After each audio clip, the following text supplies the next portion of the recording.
everybody. Welcome back to our show. I am very delighted to have Paul Graziano with us. Some call him Paul Revere. Why is he called Paul Revere? It's because he's been putting community boards and local civic organizations on high alert. His message is, the developers are coming. The developers are coming to tear down your homes and replace them with apartment houses. What is this alert about? It's a plan by our dear Mayor Adams to tear down small outer borough communities in order to allow the largest New York City developers to build high-rises in their place in the outer boroughs. In the name of right-sounding words, foster vibrant neighborhoods. Doesn't it sound beautiful? Relocate small businesses so they can be near their customers. Create gentle density and missing middle housing. Oh yes, build housing that is more affordable. Watch out, when you hear that word affordable, watch out. They are calling this zoning package the City of Yes. People listen to the bright-sounding words. They don't think, what does it mean? They are blinded by its brightness. They only hear hope. They do not research into what has already happened when those bright-sounding words have been put into effect. Today, Paul Graziano is going to help us find out what those bright-sounding words actually mean.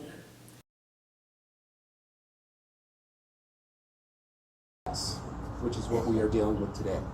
So, this is an editorial that came out in the Daily News a month ago. It's called A Home for Us. This is one of the quotes. However, what should be dismissed offhand is anything that too heavily emphasizes neighborhood character, property values, or fretting over increased density. These tedious arguments, are missing the point, which is that a lack of housing stock threatens affordability and quality of life in all of New York. And there's no way to dodge this by holding firm against development. The bucolic character of any particular neighborhood is going to matter little as the current residents are priced out. For those who desperately want to live in a suburb, we'll remind you that there are several in the immediate vicinity of the 5 boroughs. This is New York City.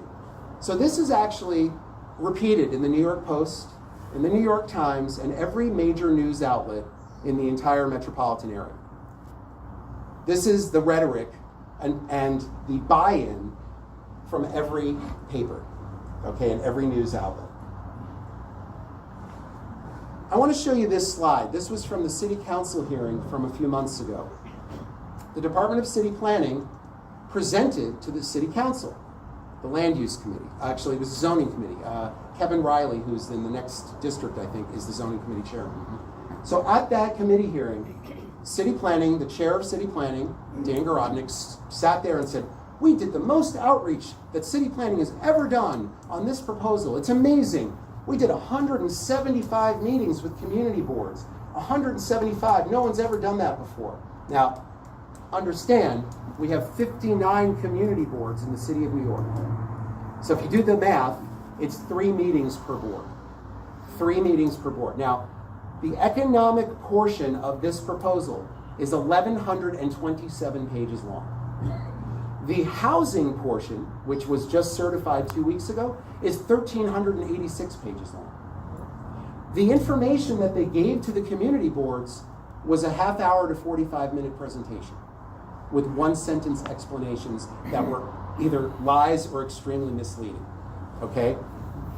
So the thing that they left out here, they said 4 out of 5 borough presidents, including your own, supported this, is that 2/3 of the community boards voted this down. 2/3, including Board 11, I believe, right? So the fact that 2/3 of the community boards voted it down, the remainder of them voted for it with conditions, meaning that if the conditions weren't met, by city planning, then their yes vote turns to a no vote.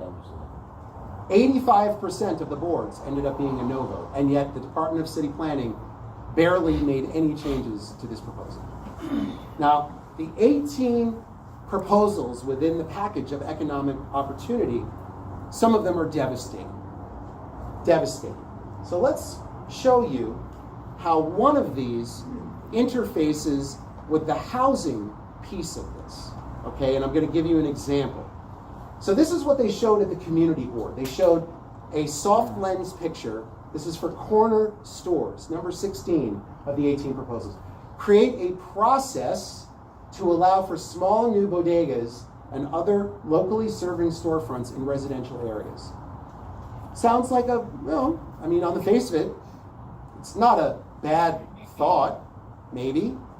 But what it actually says in the zoning text, which by the way is the only thing that matters, what's up on that screen doesn't matter. The zoning text is the law. This is publicity or propaganda, right? What it says in the zoning text is, this will allow commercial, office, storefront, or retail within 100 feet of any corner of any residential block in New York City with City Planning Commission authorization up to 2,500 square feet. Okay? So in other words, the City Planning Commission would have the sole authority to decide that the person who lives on this corner decides he wants to either tear down his house or make an addition or change the first floor and open up any kind of commercial business in that property up to 2,500 square feet on the ground floor on any corner of any block in the whole city, in every residential zone. Sir, Yes? do they have the right to tear down a house unless they buy it? Okay, I want to separate eminent domain, which is what you're talking about, from zoning. Okay, There is no eminent domain occurring. well, our community over here, Yes, most of the houses are one family, two family, Uh, most, correct. right? I would say 90%. Yes. Now, a lot of these houses aren't for sale. Maybe some are, but a lot of them aren't for sale. Right. They can't force you to sell your house No, and tear it down and then build what they want to build. they cannot. However, and again, I'm asking you to hold your Yeah. question. I'm asking you to hold your questions till the end, but I'll take this question. If you enable it, it will happen. If you create something that allows someone to capitalize on this, it may not happen on this corner, but it may happen on the other corner, and it may happen down the block. And that's what this would do on every single corner of every block. And let me show you what that looks like. These are a series of maps to give you an idea. This is Throg's Neck, right? These are your current commercial areas. That's East Tremont Avenue, going down the middle. These are all the locations where this could occur. Okay, here's City Island.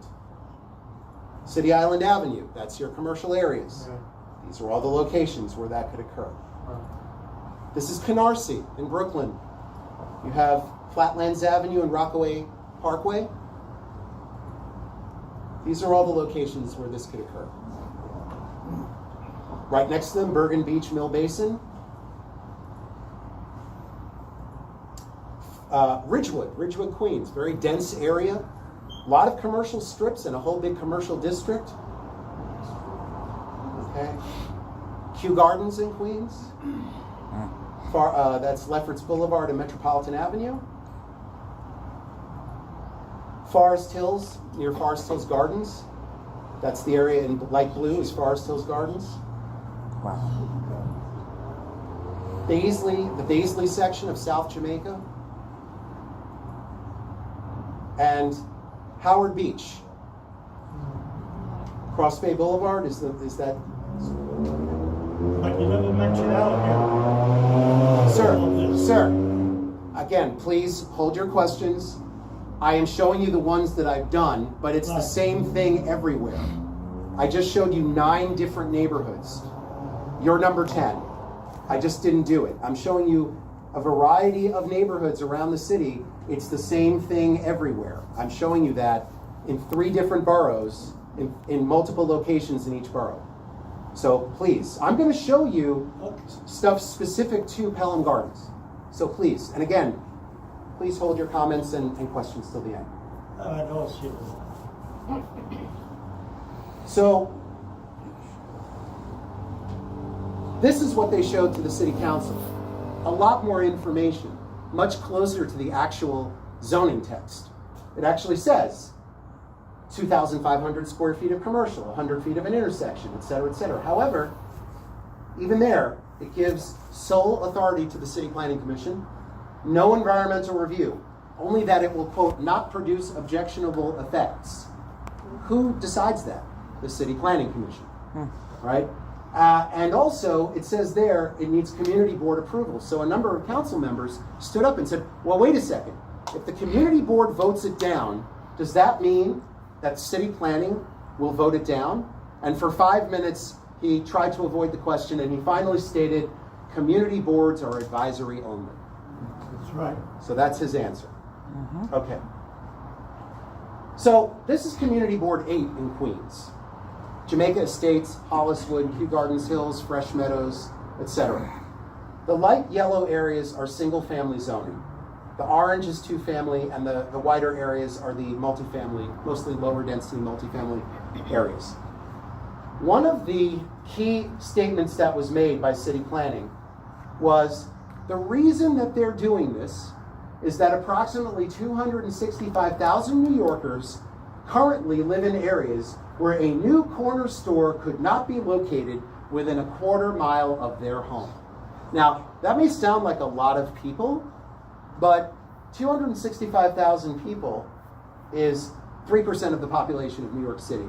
And most of those areas, as you can see on this map, everything in gray is within 1/4 of a mile of a commercial zone. So the area that isn't is Jamaica Estates and Holliswood, which they don't want a corner store on every block, right? So there has to be another reason why they are promoting this particular piece, right? So this is an aerial showing this neighborhood. As you can see, it's got single family zoning, R1-2, R2, R2A.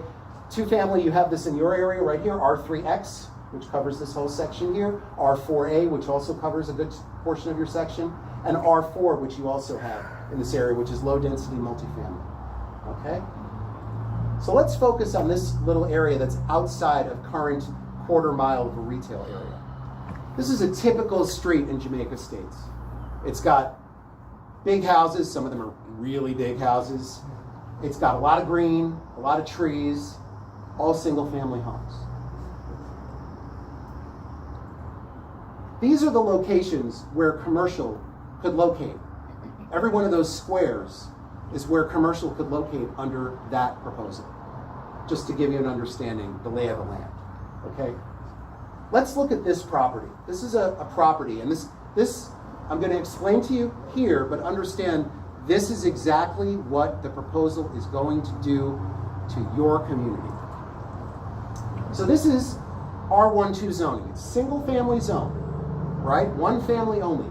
5,700 square foot minimum lot size, 60 foot width, a 0.5 FAR. FAR stands for floor area ratio. That is the size of the building that can be built to the size of the lot. So if you have a 6,000 square foot lot, you can build a 3,000 square foot detached single family home in this zone. You need 1 parking space per unit, okay? This lot is a very big lot. It's almost 17,000 square feet. This is the kind of lot you might see in Riverdale, right? It's quite large. It's got a 3,000 square foot house on it. So today, this property owner could currently split off the back portion of their property and build, as of right, a 3,000 square foot single family home on a 6,000 square foot lot. What is going to happen is something called district fixes. This is one of the housing proposals. The argument is that they've had a lot of property owners come to them and say, our building, we can't do what we want with it in the district because the zoning doesn't let us do it.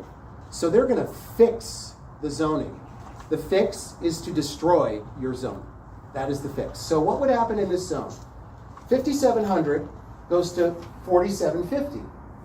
60 feet goes to 50 feet. Side yards go from 12 and 8 to 5 and 5. Rear yards go from 30 feet to 20 feet. Height goes up. Everything changes into increasing the density on each property, and all single-family zoning will be eliminated across the city of New York, and all 1 and 2 family properties in the city of New York will be allowed to have an accessory dwelling unit. So it effectively makes every 1 and 2 family property a 3-family property by baseline.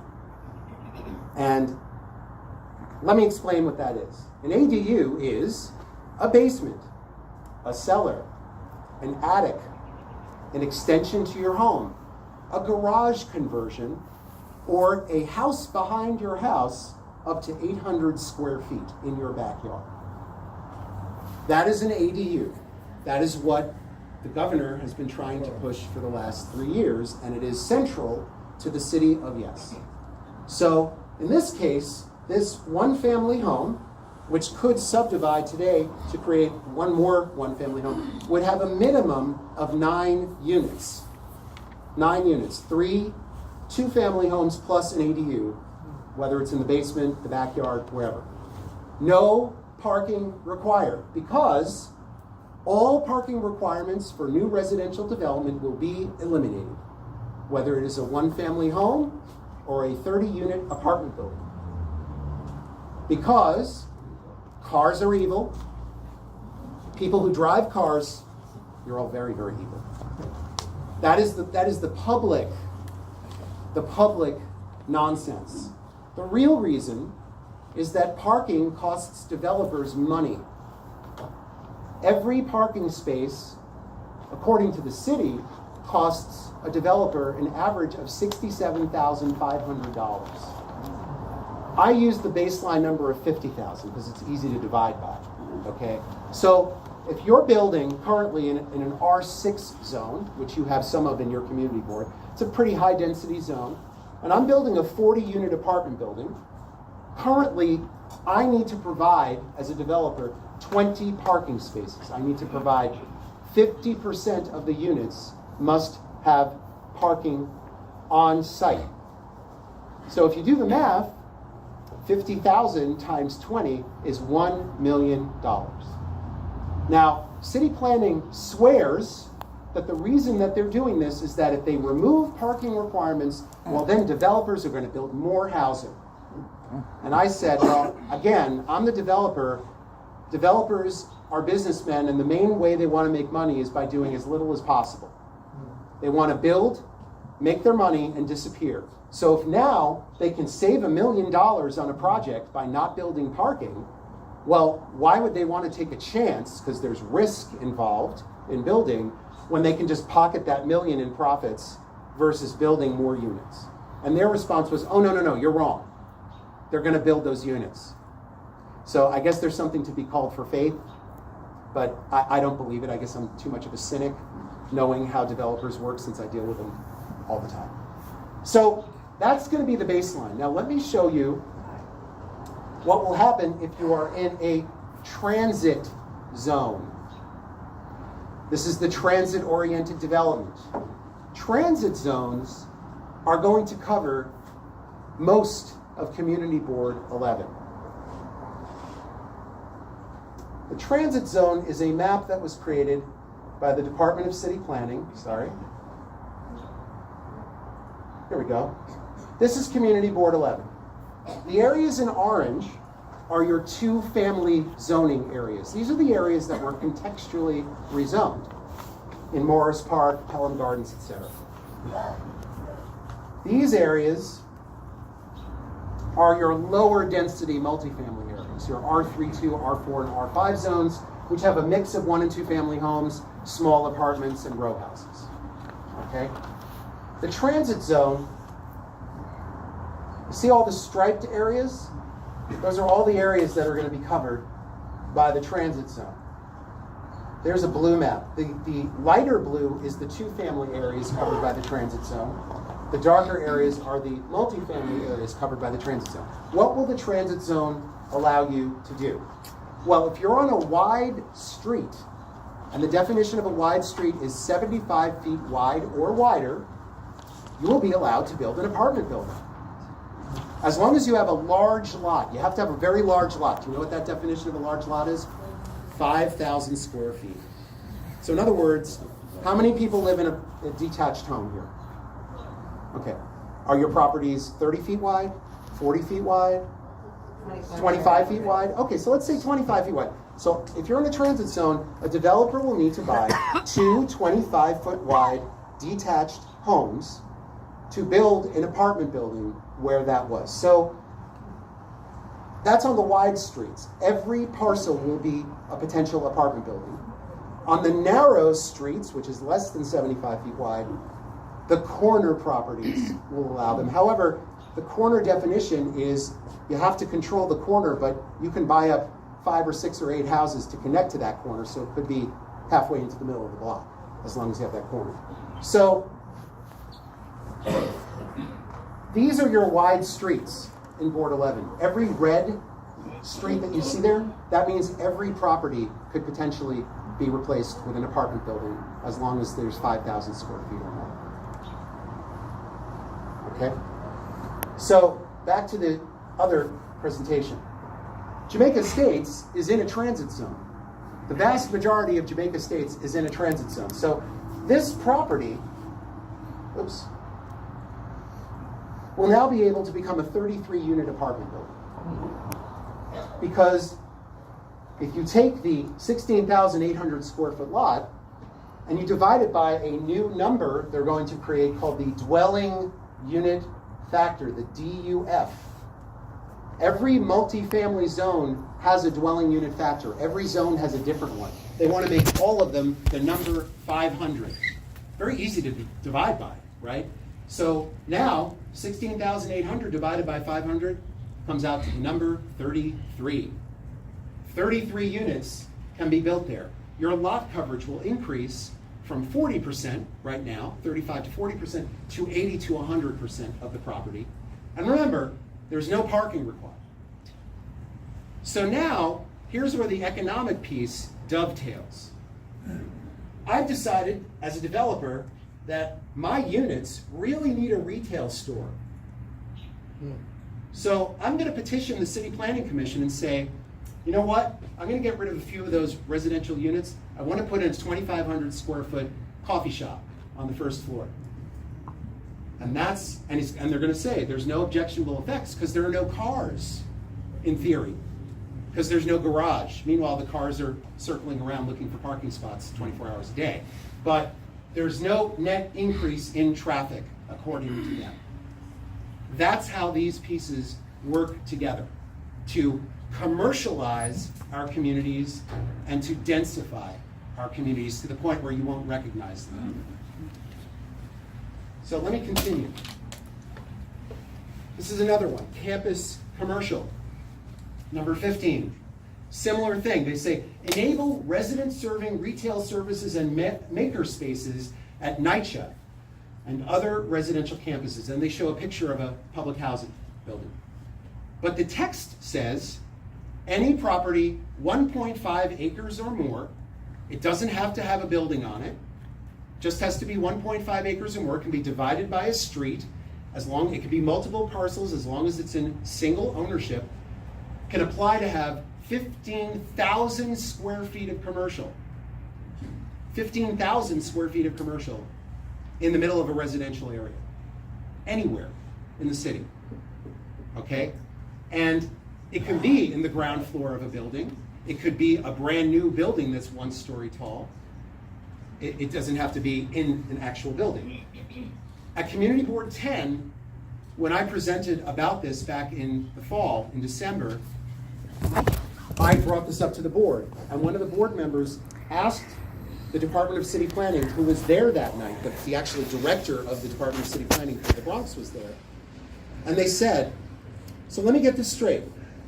This proposal, because they saw the picture, will only affect NYCHA housing. And the director of the Bronx stood up and said, that's right, it's only going to affect NYCHA housing. And I got up and I said, no disrespect, director, but that's not correct.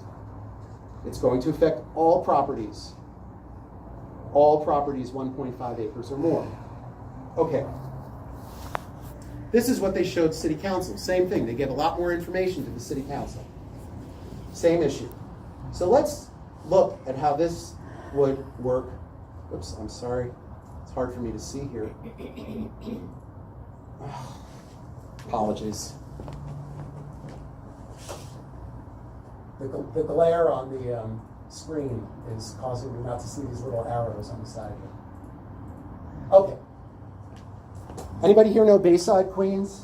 Yeah. Okay, so this is Bell Boulevard and Northern Boulevard. It's the main commercial area of Bayside, downtown. So just to the west of it is a little garden apartment complex called Bayside Manor.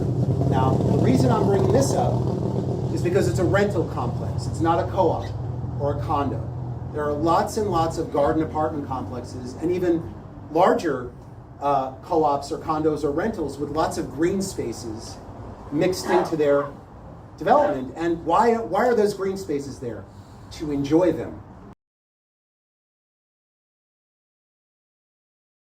This is Speak Up. This is Sandra Shelby. Till next time, goodbye.